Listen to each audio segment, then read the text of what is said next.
দারুণ মজাদার এবং হেলদি একটি খাবারের রেসিপি নিয়ে হাজির হয়ে গেলাম। রাতের খাবার হিসাবে আমি করেছিলাম, আপনারা চাইলে বাচ্চাদের স্কুলের টিফিন অথবা সকালেও দিতে পারেন।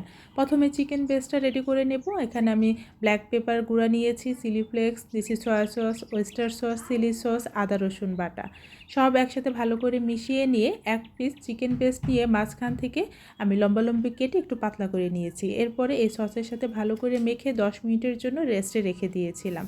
এরপর কাস্ট আয়রনের একটা প্যানে কিছুটা তেল গরম করে চিকেন পেস্টগুলো দিয়ে ঢাকনা দিয়ে ঢেকে মিডিয়াম আছে কিছুক্ষণ রান্না করে নেব। তখন দেখবেন এভাবে পানি বের হয়ে আসবে। এরপর আরও কিছুক্ষণ রান্না করে পানিটা শুকিয়ে নিতে হবে। এরই মধ্যে চিকেনটাও খুব ভালো করে সিদ্ধ হয়ে যাবে। এখন দুই পাশটা একটু সুন্দর কালার করে চুলা থেকে নামিয়ে নিচ্ছি।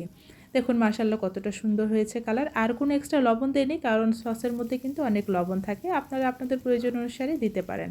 এরপর কিছুটা আমি ভেজিটেবল এবং পাস্তা সতে করে নেব। সেজন্য প্যানে একটু তেল গরম করে রসুন কুচি দিয়ে সাথে দিচ্ছি এর মধ্যে সিদ্ধ করে নেওয়া পাস্তা আর সবজি, সাথে একটু ব্ল্যাক পেপার গুঁড়ো আর লবণ দিয়ে জাস্ট ভেজে নামিয়ে নিচ্ছি। এখন খাবারগুলো সার্ভ করে নিচ্ছি। আলহামদুলিল্লাহ, খেতেও অনেক মজা, দেখতেও কিন্তু মাশাআল্লাহ।